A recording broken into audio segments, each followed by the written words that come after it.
thank God for being here tonight. I thank Him for all the blessings. Yes. I thank Him for being with me in the good times and the bad times. Amen. I thank Him for being with me when I'm up in God and when I'm not. He's always there. I've got a little bit here. I was going to try to give it a title, but I thought of so many of them that I decided not to.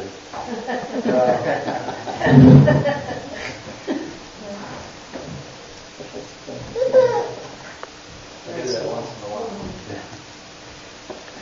But let's pray before I get started. Thank you, Lord.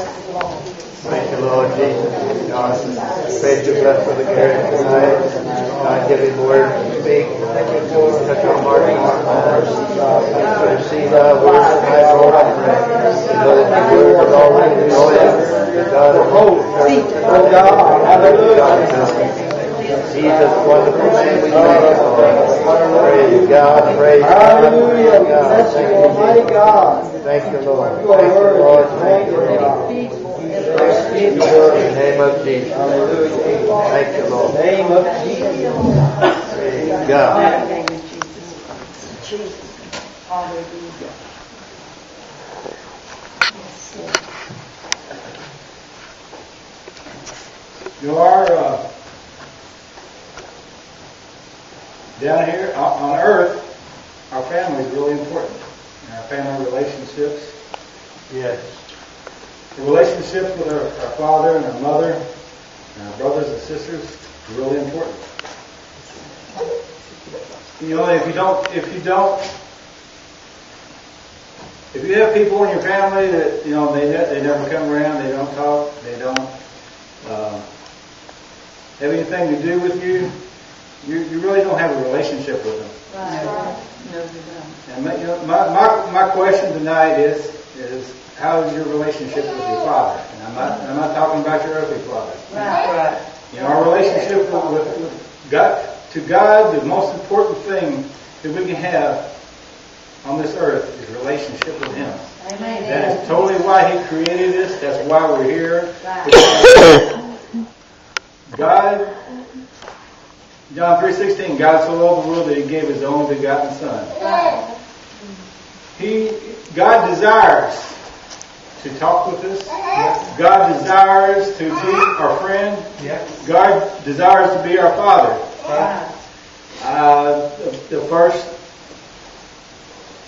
scripture that came to my mind was this. It's Luke 15, 11 through 32. It's about the prodigal son. I'm in the wrong book here.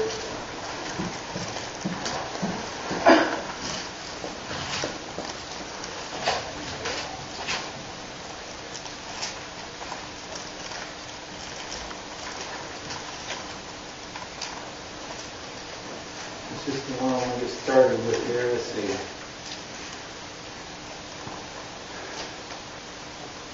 Then he said, as Jesus talking, a certain man had two sons. The younger of them said unto his father, Father, give me the portion of goods that falleth to me. And he divided them unto his living. And not many days after, the younger son gathered all together and took his journey into a far country. And there wasted his substance with riotous living. And when he had spent all, there arose a mighty famine in the land, and he began to be in want. And he went and joined himself to a citizen of that country, and he sent him into his fields to feed swine. And he would fain have filled his belly with the husk that the swine did eat, and no man gave unto him. And when he had come to himself, he said, How many hard servants of my father have bread enough to spare, and I perish with hunger? I will arise, go to my father, and say unto him, Father, I have sinned against heaven before thee, and am no more worthy to be called thy son. Make me as one of thy hired servants.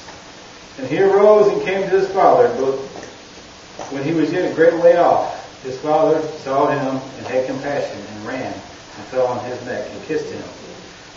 And the son said unto him, Father, I have sinned against heaven and in thy sight, and am no more worthy to be called thy son. But the father said to his servant, Bring forth the best robe and put it on him. Put a ring on his hand and shoes on his feet.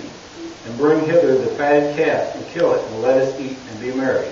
For this my son was dead and is alive, he was lost and is found. And they began to be merry. I'll stop right there. What brought this scripture to my mind was the old song that I'd heard before, and it goes with this, but there's just one line in it that I really would like to bring out tonight. And that song was, I believe I'll go home and dine with the Father. Right. I mean, most of us, we're not what you would call prodigal sons. We haven't left the fold. We're kind of like the other son that was there. You know, I don't know if anybody ever noticed, that son wasn't in the house either. He was out doing his own thing. He was busy with what he wanted to do. And the father was there at the house.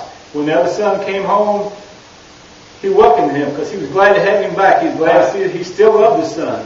Right. But neither one of them was communing with God.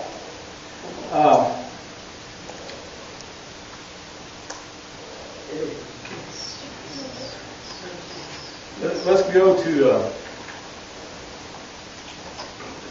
Psalms chapter 8.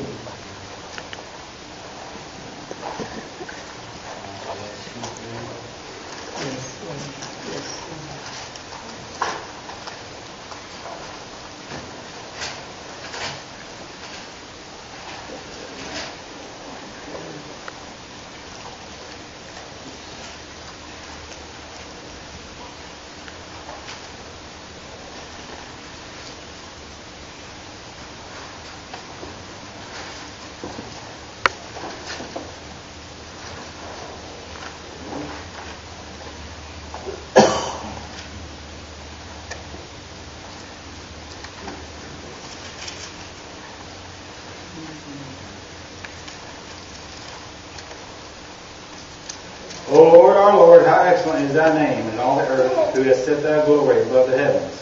Out of the mouth of babes and sucklings thou hast ordained strength because of thy enemies, that thou mightest still the enemy and the avenger.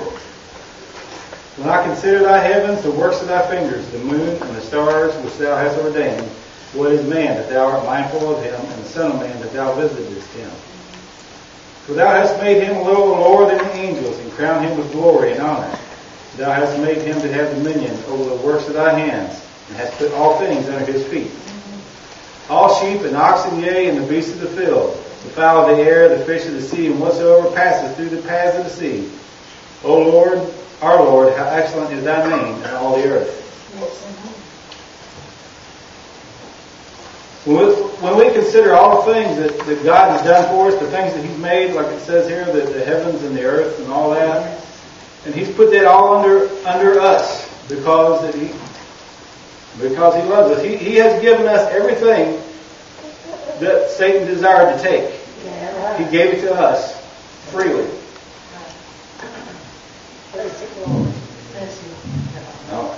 I just need y'all to pray for me. I'm just kind of having a little hard time getting out what I want to say here tonight. Thank you, Lord. God will take care of it. Just go ahead.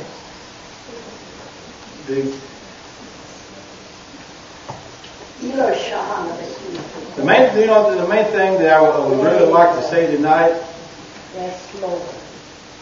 is that after all the things that God has done, Thank you, Lord. you know, he spent time with Adam and Eve in the garden. He walked with them in the cool of the night. He wanted a relationship with them. Right. Right. He sent his son down here because he wanted a relationship with us. Right. And yet we as Christians, many times we've taken, when we first get saved, we can't pray enough, we can't read the Bible enough, we can't go to church enough. Then as time drags on, it starts not getting so important. Right. You know, you start saying, well, you get ready to pray, you say, well, no, this gun smoke's on, I'll pray after I get done with that. Yeah. We'll say, no, I've got this over here to do, I'll read my Bible after I get done with that. You know, I've told my children a lot of times, they'll say, I'll tell them something to do. They don't do it. And then when I ask them why, then I'll answer it for them. Because you do what's important to you. If you feel led by God to pray, and instead you just